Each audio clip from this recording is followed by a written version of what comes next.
അങ്ങനെ നാടകീയതക്കും അഭ്യൂഹങ്ങൾക്കുമൊടുവിൽ ഇറാനും അമേരിക്കയും പരസ്പര ധാരണയിൽ എത്തിയിരിക്കുകയാണ്. US-ഉമായുള്ള സ്വിറ്റ്സർലാൻഡിലെ സാങ്കേതിക ചർച്ചകൾ വിജയകരമായി പൂർത്തിയായതായും അടുത്ത ഘട്ട ചർച്ചകളിൽ ഉന്നതതല സമിതി ചർച്ചയിൽ പങ്കെടുക്കുമെന്നും ഇറാൻ ഇപ്പോൾ വ്യക്തമാക്കിയിരിക്കുകയാണ്. ഇരു രാജ്യങ്ങളും ചില ധാരണകളിൽ എത്തിച്ചേർന്നിട്ടുണ്ട്. അവയിൽ പ്രധാനപ്പെട്ടത് ഇവയാണ്. മരവിപ്പിച്ച് നിർത്തിയിരിക്കുന്ന ഇറാന്റെ 12 ശതകോടി ഡോളറിന്റെ അഥവാ 12 ബില്യൺ കോടി ഡോളറിന്റെ ഇറാൻ ഫണ്ടുകൾ അമേരിക്ക വിട്ടു നൽകും എന്നതാണ് ഇറാന് അനുകൂലമായിട്ടുള്ള ഏറ്റവും വലിയ ഘടകം. ഇറാനിയൻ ഓയിലും പെട്രോ കെമിക്കൽസും ഓഗസ്റ്റ് 21 അർദ്ധരാത്രി വരെ വിൽക്കുവാൻ അനുവദിക്കുന്നതിനായുള്ള ഉപരോധങ്ങളിൽ US താൽക്കാലികമായ ഇളവ് പ്രഖ്യാപിച്ചു എന്നതാണ് ഇറാൻ എടുത്തു പറയാൻ കഴിയുന്ന രണ്ടാമത്തെ ഏറ്റവും വലിയ നേട്ടം. അന്താരാഷ്ട്ര ആണവ പരിശോധനകൾക്ക് ഇറാൻ അനുമതി നൽകും എന്നതാണ് വിഷയവുമായി ബന്ധപ്പെട്ട് അമേരിക്കയുടെ സൈഡിൽ നിന്ന് അവർ ഒരു നേട്ടമായി കരുതുകയാണെങ്കിൽ അവർക്കുണ്ടാകുന്ന ഒരു മെച്ചം. വിട്ടുകിട്ടുന്ന ഇറാനിയൻ ആസ്തികൾ US-ന്റെ തന്നെ കാർഷിക ഉൽപ്പന്നങ്ങൾ വാങ്ങാൻ ഉപയോഗിക്കും എന്നതാണ് അമേരിക്കക്ക് ഇതിലുള്ള രണ്ടാമത്തെ മെച്ചം. അഥവാ ഇറാന്റെ പണം പിടിച്ചു വെച്ചത് അമേരിക്കയാണ്. അമേരിക്കയിൽ നിന്ന് ആ പണം വിട്ടുകിട്ടണമെന്ന് ഇറാൻ ആവശ്യപ്പെടുന്നു. അങ്ങനെ വിട്ടുകിട്ടുന്ന പണം കൊണ്ട് അമേരിക്കയുടെ തന്നെ കാർഷിക ഉൽപ്പന്നങ്ങൾ വാങ്ങുവാൻ ആ പണം ഉപയോഗിക്കുന്നു എന്നതാണ് ഇതിൽ ഏറ്റവും രസകരമായ കാര്യം. ഇതിനകത്ത് പല അഭ്യൂഹങ്ങളും ദുരൂഹതകളും ഒക്കെ ഇങ്ങനെ നിറഞ്ഞു നിൽക്കുകയാണ്. ഇക്കാര്യം പക്ഷെ പറഞ്ഞത് അമേരിക്കൻ പ്രസിഡന്റ് ഡൊണാൾഡ് ട്രംപ് ആണ് എന്നോർക്കണം. അദ്ദേഹം അതിനും പലതും പല ഘട്ടത്തിലും പറഞ്ഞതാണ്. ഇതിൽ വസ്തുതയുണ്ടോ, ഇതിൻ്റെ സത്യാവസ്ഥ എന്താണ് എന്നതിനെ കുറിച്ച് വിശദീകരണം നൽകേണ്ടത് ഇറാന്റെ ഭാഗത്തു നിന്നാണ്. അത് ഇതുവരെ ഇറാൻ നൽകിയിട്ടില്ല. അവർ ആ വിഷയത്തിൽ വ്യക്തത വരുത്തും എന്ന് തന്നെയാണ് നമ്മൾ പ്രതീക്ഷിക്കുന്നത്. ഏതായിരുന്നാലും അമേരിക്കയെ സംബന്ധിച്ചിടത്തോളം അവർക്ക് ആ രണ്ട് തരത്തിലും വലിയ ലാഭം അവർക്കുണ്ടാകുന്നു എന്നതാണ്. മറ്റൊന്ന്, ലെബനാനിലെ രക്തച്ചൊരിച്ചിൽ അവസാനിപ്പിക്കാനാണ് ഇറാനിയൻ പ്രതിനിധികൾ സ്വിറ്റ്സർലാൻഡിലേക്ക് പോയത് എന്നാണ് Iran speaker Muhammad Bagher Ghalibaf വ്യക്തമാക്കിയിരിക്കുന്നത്.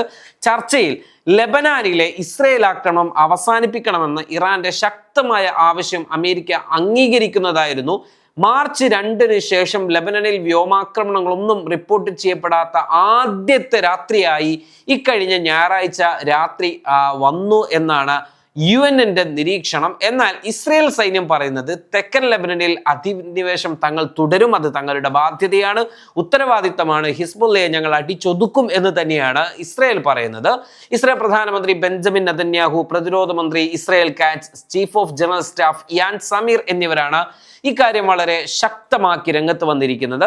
കരാറുമായി ബന്ധപ്പെട്ടും ഇറാന്റെ എണ്ണ അവർക്ക് വിൽക്കുന്നതിനും അമേരിക്ക പ്രത്യേക ഉത്തരവ് തന്നെ പുറപ്പെടുവിച്ചു എന്നതാണ് മറ്റൊരു കാര്യം. അമേരിക്കയുടെ ട്രഷറി വിഭാഗമാണ് അത്തരമൊരു ഉത്തരവ് പറയുന്നത്. അതിൽ പറയുന്നത് ഇങ്ങനെയാണ്: 2026 ഓഗസ്റ്റ് 21 വരെ ഇറാനിയൻ ഉത്ഭവമുള്ള ക്രൂഡ് ഓയിൽ, പെട്രോ കെമിക്കൽ ഉൽപ്പന്നങ്ങൾ, പെട്രോളിയം ഉൽപ്പന്നങ്ങൾ എന്നിവയുടെ ഉത്പാദനം, വിതരണം, വിൽപ്പന എന്നിവ അനുവദിക്കുന്നത് സംബന്ധിച്ചുള്ള ഉത്തരവ് എന്ന് പറഞ്ഞ ശേഷം അതിൽ പറയുന്നു, ഇറാനിന്റെ ഉദ്ഭവമുള്ള ക്രൂഡ് ഓയിൽ, പെട്രോ കെമിക്കൽ ഉൽപ്പന്നങ്ങൾ, പെട്രോളിയം ഉൽപ്പന്നങ്ങൾ എന്നിവയുടെ ഉൽപാദനം, വിൽപ്പന, വിതരണം, അൺലോഡ് ചെയ്യൽ എന്നിവയ്ക്ക് സാധാരണഗതിയിൽ അത്യാവശ്യമായ എല്ലാ ഇടപാടുകൾക്കും മുകളിൽ ലിസ്റ്റ് ചെയ്തിട്ടുള്ള അതോറിറ്റികൾ തടഞ്ഞിട്ടുള്ള കപ്പലുകൾ ഉൾപ്പെടുന്ന ഇടപാടുകൾ എല്ലാം 2026 ഓഗസ്റ്റ് 21 ഈസ്റ്റേൺ ഡേലൈറ്റ് ടൈം പുലർച്ചെ 12:01 വരെ ഞങ്ങൾ അനുമതി നൽകുന്നു എന്നാണ് ആ ഉത്തരവിന്റെ ആദ്യ ഭാഗത്തിൽ പറയുന്നത്. തുടർന്ന് പറയുന്നു,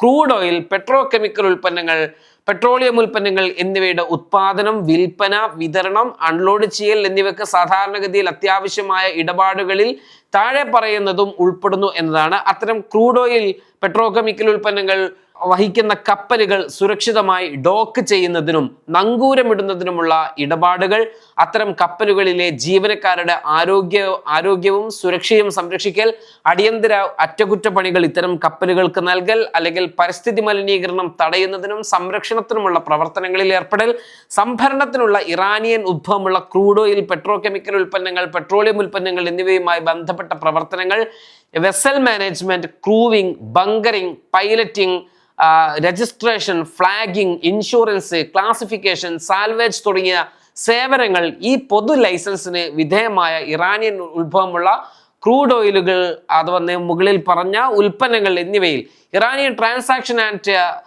സാങ്ഷൻസ് റെഗുലേഷൻസ് പ്രകാരം ഉപരോധം ഏർപ്പെടുത്തിയിട്ടുള്ള സ്ഥാപനങ്ങൾ ഉൽപ്പാദിപ്പിക്കുന്നവയും ഉൾപ്പെടുന്നു എന്നാണ് അമേരിക്കയുടെ ഡിപ്പാർട്ട്മെന്റ് ഓഫ് ദി ട്രഷറി പുറപ്പെടുവിച്ച ഉത്തരവിൽ വ്യക്തമാക്കുന്നത്. ഇത് ഒരു താൽക്കാലിക, ഇറാനെ സംബന്ധിച്ചിടത്തോളം ഇറാന് ഇത്തരത്തിലുള്ളൊരു ആനുകൂല്യം ലഭിക്കുക എന്നത് അവരെ സംബന്ധിച്ചിടത്തോളം, നമ്മൾ പലപ്പോഴും വാർത്തകളിൽ കേട്ടതാണ്, ഇറാന്റെ അവരിങ്ങനെ എണ്ണ ഉൽപ്പാദിപ്പിച്ചു കൊണ്ടിരിക്കുന്നു, ഈ ഉൽപ്പാദിപ്പിക്കുന്ന യന്ത്രം ഓഫ് ചെയ്യാൻ പാടില്ല, അതിങ്ങനെ ഉൽപ്പാദിപ്പിച്ചു കൊണ്ടേ നിൽക്കണം. പക്ഷെ അത് സ്റ്റോർ ചെയ്യാൻ അവർ പണ്ടെങ്ങോ ഒഴിവാക്കിയ കപ്പലുകളിൽ പോലും അവർ സ്റ്റോറേജ് ആക്കി മാറ്റിക്കൊണ്ടാണ് നിൽക്കുന്നത്. കാരണം ഇത് പുറത്തേക്ക് കൊണ്ടുപോകാൻ യാതൊരു വഴിയും ഇറാനെ സംബന്ധിച്ചിടത്തോളം ഇല്ലായിരുന്നു.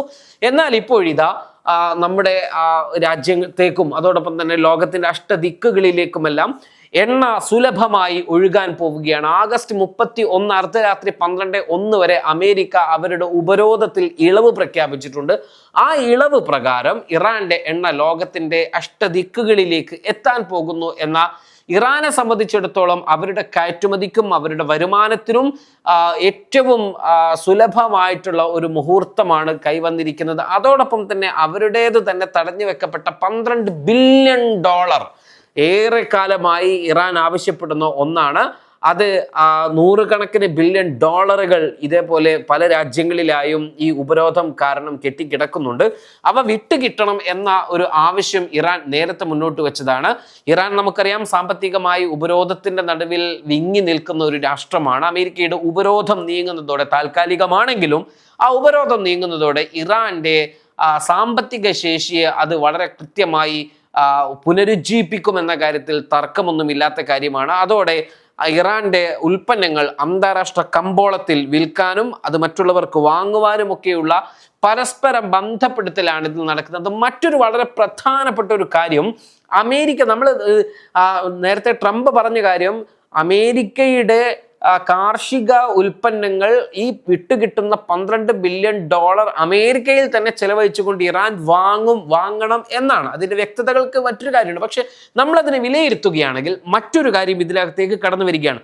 അമേരിക്കയുമായി കച്ചവടം ചെയ്യാൻ ഞങ്ങൾക്ക് സാധിച്ചിട്ടുണ്ടെങ്കിൽ മറ്റു ലോകരാഷ്ട്രങ്ങളുമായിട്ട് കച്ചവടം ചെയ്യുന്നതിന് ഞങ്ങൾക്കിനി തടസ്സമില്ല എന്ന് ലോകത്തോട് പറയാനും പറയിപ്പിക്കാനും അറിയിക്കുവാനുമുള്ളൊരു മാർഗം കൂടിയാക്കി ഇറാൻ ഈ ഒരു വ്യാപാര ബന്ധത്തെ വ്യാഖ്യാനിക്കുന്നുണ്ടോ എന്നത് നമ്മൾ എടുത്തു പറയേണ്ട ഒന്നാണ്. അങ്ങനെ വരികയാണെങ്കിൽ ഇറാന് അന്താരാഷ്ട്ര തലത്തിൽ ഒരു ആഗോള മുന്നേറ്റത്തിനുള്ള, ഒരു വ്യാപാര മുന്നേറ്റത്തിനുള്ള സാധ്യത കൂടി അവിടെ തുറന്നു വരുന്നു എന്ന് വേണം നമ്മൾ മനസ്സിലാക്കാൻ.